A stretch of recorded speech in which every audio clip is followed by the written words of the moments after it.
Hello दोस्तों, मैं नरोत्तम गुर्जर। आप सभी का एक बार फिर से मेरे यूट्यूब चैनल नरोत्तम गुर्जर पर हार्दिक स्वागत अभिनंदन करता हूं। दोस्तों, आज हम पढ़ने वाले हैं प्रोनाउन। क्या पढ़ने वाले हैं? प्रोनाउन।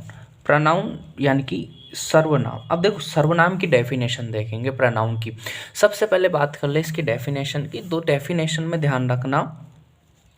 देखो, सबसे पहले अपन जिक्र कर लेते हैं जो वर्ड यानी कि वे वर्ड से जो संज्ञा के स्थान पर आते हैं क्या कहलाते हैं?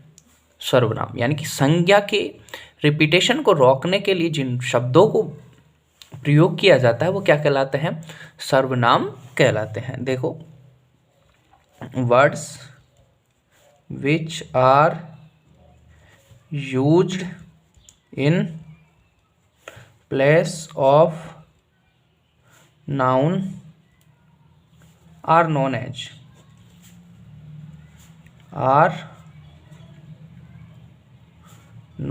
as pronoun। देखो, words which are used in place of noun are known as pronoun। यानी कि वे शब्द जो संज्ञा के स्थान पर आते हैं उन्हें सर्वनाम के नाम से जाना जाता है। यानी कि words which are used in place of noun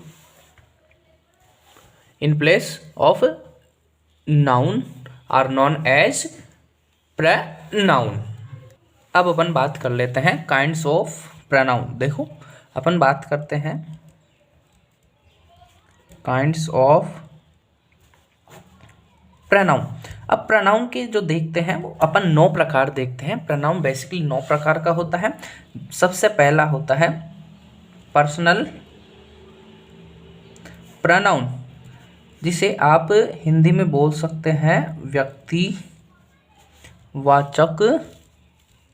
सर्वनाम। फिर अपन बात कर लेते हैं पजेसिव प्रोनाउन,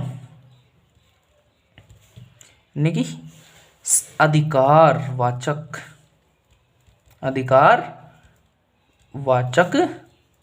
सर्वनाम। फिर अपन बात करते हैं रिफ्लेक्सिव प्रोनाउन, यानी कि निजवाचक सर्वनाम। फिर अपन बात करते हैं रेसिप्रोकल प्रोनाउन, यानी कि परस्पर वाचक सर्वनाम। फिर अपन बात कर लेते हैं डेमोन्स्ट्रेटिव, जो 4 प्रकार के होते हैं। डेमोन्स्ट्रेटिव NOUN प्रोनाउन, यानी कि संकेतवाचक सर्वनाम।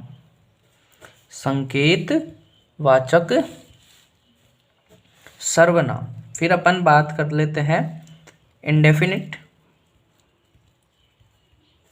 इंडेफिनिट प्रोनाउन, यानी कि अनिश्चयवाचक। कौन सा? अनिश्चयवाचक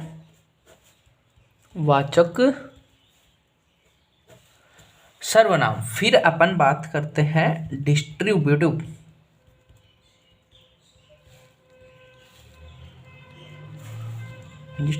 कर लो बंटनवाचक।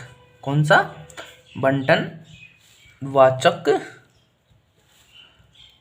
सर्वनाम। फिर अपन बात करते हैं जो इसमें सबसे मेन इंपॉर्टेंट है, वो है रिलेटिव प्रोनाउन, यानी कि रिलेटिव संबंधवाचक सर्वनाम। फिर अपन बात कर लेते हैं इंटेरोगेटिव इंटेरोगेटिव प्रोनाउन यानी कि प्रश्नवाचक सर्वनाम। देखो, आज तक की कोई भी परीक्षा में इनके प्रकार नहीं पूछे गए। इंग्लिश की बात करूँ तो मैं, तो इन प्रकारों को रटने की आवश्यकता है नहीं। अगर देखो इनको रट लोगे तो भी प्रश्न हल होने वाला नहीं है, पहली बात। अगर अपन इनको बेसिक कंसेप्ट से सीखेंगे, रटने से ऐसा नहीं होगा। ये बिल्कुल एकदम मैं आपको बिल्कुल याद करवा दूंगा। जब अपन एक एक प्रोनाउन पढ़ेंगे तो उस समय अपन ये देखेंगे। रेसिप्रोकल प्रोनाउन, बंटन वाच। फिर अपन बात कर लेते हैं, जैसे पहला पर्सनल प्रोनाउन, व्यक्तिवाचक सर्वनाम। फिर अपन बात कर लेते हैं पजेसिव प्रोनाउन यानी कि अधिकारवाचक सर्वनाम। फिर अपन बात कर लेते हैं रिफ्लेक्सिव प्रोनाउन यानी कि निजवाचक सर्वनाम। फिर रेसिप्रोकल प्रोनाउन यानी कि परस्पर वाचक सर्वनाम। फिर अपन बात कर लेते हैं डेमोन्स्ट्रेटिव प्रोनाउन, संकेतवाचक सर्वनाम। फिर इंडेफिनिट प्रोनाउन यानी कि निश्चयवाचक सर्वनाम। फिर अपन डिस्ट्रीब्यूटिव प्रोनाउन यानी कि बंटनवाचक सर्वनाम। फिर अपन बात कर लेते हैं रिलेटिव प्रोनाउन। रिलेटिव प्रोनाउन का मीन होता है संबंधवाचक सर्वनाम। जो इसमें सबसे मेन इंपॉर्टेंट है, वो सबसे ज़्यादा अगर आपने रिलेटिव प्रोनाउन अगर देख लिया तो प्रोनाउन से संबंधित क्वेश्चन तुम्हारे कोई सा भी गलत नहीं होगा। फिर अपन बात कर लेते हैं 9वें नंबर पर इंटेरोगेटिव प्रोनाउन यानी कि प्रश्नवाचक सर्वनाम। फिर अपन देखो सबसे पहले आज बात कर लेते हैं थोड़ा सा इसका बेसिक, जिसमें अपन इसके बारे में थोड़ा सा जानकारी हासिल करेंगे। जैसे प्रोनाउन होता है, देखो कोई भी प्रोनाउन होता है, प्रोनाउन को पढ़ने से पहले उसकी बेसिक चीज़ें आपको पता होनी चाहिए। तो सबसे पहले अपन बात करते हैं, जो प्रोनाउन होता है वो उसके फंक्शन क्या होता है। प्रोनाउंस फंक्शन, देखो सबसे पहले ये तो एक तो सब्जेक्ट के रूप में आता है। किसके रूप में? सब्जेक्ट के रूप में कार्य करता है। किसके रूप में कार्य करता है? सब्जेक्ट के रूप में। जैसे आई, वी, यू, दे, ये क्या है? सब्जेक्ट है। और ये किसी सेंटेंस को प्रारंभ भी कर सकते हैं। तो ये क्या हो गया? ये क्या है? ये किसका कार्य कर रहे हैं? ये इस समय सब्जेक्ट का कार्य कर रहे हैं। फिर अपन देखते हैं ऑब्जेक्ट ऑफ ए वर्ब और प्रेपोजिशन, यानी कि इसका जो दूसरा कार्य होता है वो होता है ऑब्जेक्ट का कार्य। अब वो ऑब्जेक्ट किसका? एक तो वर्ब का हो सकता है या प्रेपोजिशन का। अगर देखो अपन जब प्रेपोजिशन पढ़ेंगे तो उस समय अपन देखेंगे प्रेपोजिशन के बाद में हमेशा और हमेशा ऑब्जेक्ट होना क्या होता है?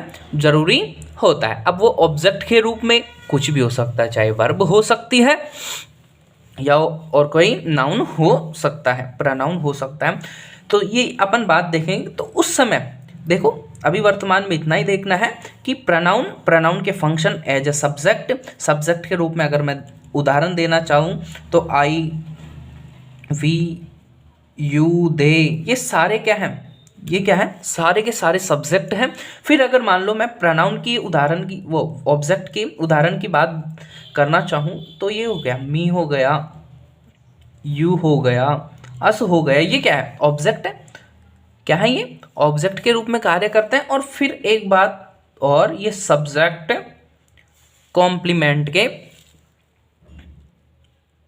रूप में भी कार्य करते हैं। जैसे इट इज आई, अब यहां पर किसका कार्य कर रहा है? ये सब्जेक्ट कॉम्प्लीमेंट का कार्य कर रहा है। यह मैं हूं, इट इज आई, यह मैं हूं।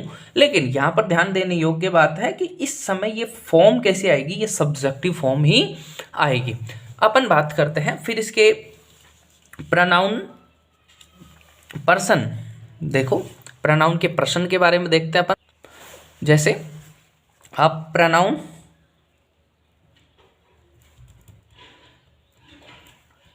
पर्सन, देखो ये 3 प्रकार के होते हैं। फर्स्ट पर्सन, ये हो गया सेकंड पर्सन, और एक अपन पढ़ते हैं थर्ड पर्सन। देखो फर्स्ट पर्सन में हमेशा और हमेशा क्या आएगा? स्पीकर, यानी कि कहने वाला। अब कहने वाले कौन होते हैं? आई और वी, हम और तुम। कहने वाले कौन होते हैं? हम और तुम। फिर अपन बात कर लेते हैं जो सेकंड पर्सन होता है वो होता है लिसनर, यानी कि सुनने वाला। लिसनर अब यानी कि कौन? तुम सुन रहे हो मेरी बात। फिर अपन बात करते हैं थर्ड पर्सन, यानी कि जो एब्सेंट रहता है, यानी कि वो जिस समय ये बातचीतें चलती है या बातचीत हो रही है उस समय जिसके बारे में बात की जाती है वो मान लो एब्सेंट है, तो उस समय उसकी प्रकृति कैसी होगी? वो रहेगा एब्सेंटी और वो थर्ड पर्सन में आएगा। इसके अंदर अपन बात कर लेते हैं ही, शी, इट और दे। ही, शी, इट और दे। फिर अपन बात कर लेते हैं प्रोनाउन नंबर। देखो, प्रोनाउन नंबर को अपन अध्ययन की दृष्टि से 3 प्रकारों में बांट सकते हैं। एक तो हो गया सिंगुलर, एक कौन सा हो गया? प्लूरल, एक हो गया कॉमन। देखो समझने की कोशिश करना, सिंगुलर, प्लूरल और कॉमन। देखो सिंगुलर के अंदर अपन बात करते हैं यानी कि एक वचन, भाई जो एक संख्या को दर्शाए क्या कहलाता है? एक वचन। जो 2 या 2 से अधिक संख्याओं को दर्शाए क्या कहलाता है?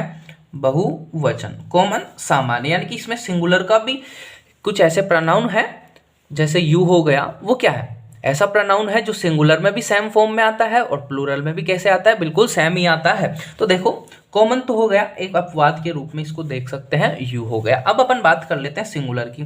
Singular I, he, she, it, इनका उपयोग अपन किस में करते हैं? सिंगुलर के अंदर। फिर जो ये प्लूरल बचा उसके अंदर अपन बात कर लेते हैं, एक तो वी होता है और एक क्या होता है? दे होता है, या बहुवचन नाम हो जाते हैं। नाम को अपन पढ़ते हैं नाउन के अंदर, यहाँ पर अपन को प्रोनाउन ही पढ़ने हैं, ध्यान रखना।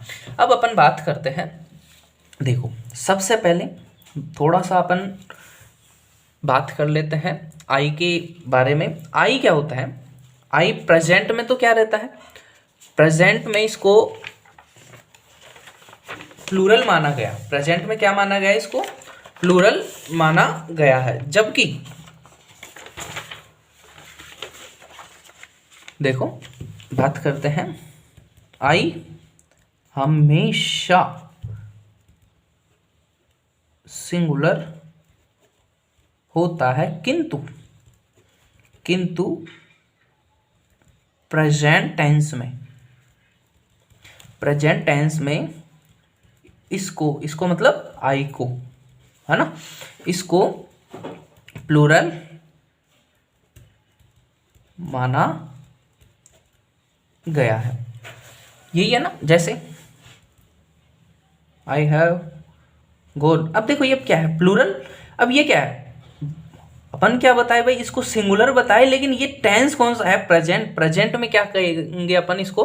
भाई प्रेजेंट में आएगा अगर आई तो उसके साथ अपन प्लूरल फॉर्म का ही क्या करेंगे? उपयोग करेंगे। फिर अपन बात कर लेते हैं, एक छोटी सी बात और है जो अपन हमेशा से गलती करते आए हैं। देखो एम के साथ आई का प्रयोग होता है, आई का प्रयोग होता है, न कि आई के साथ एम का। आई के साथ तो इज भी आता है, जैसे आई इज ए प्रोनाउन। आई क्या है? एक सर्वनाम है। आई क्या है? एक सर्वनाम है। और इसका example, I am a teacher,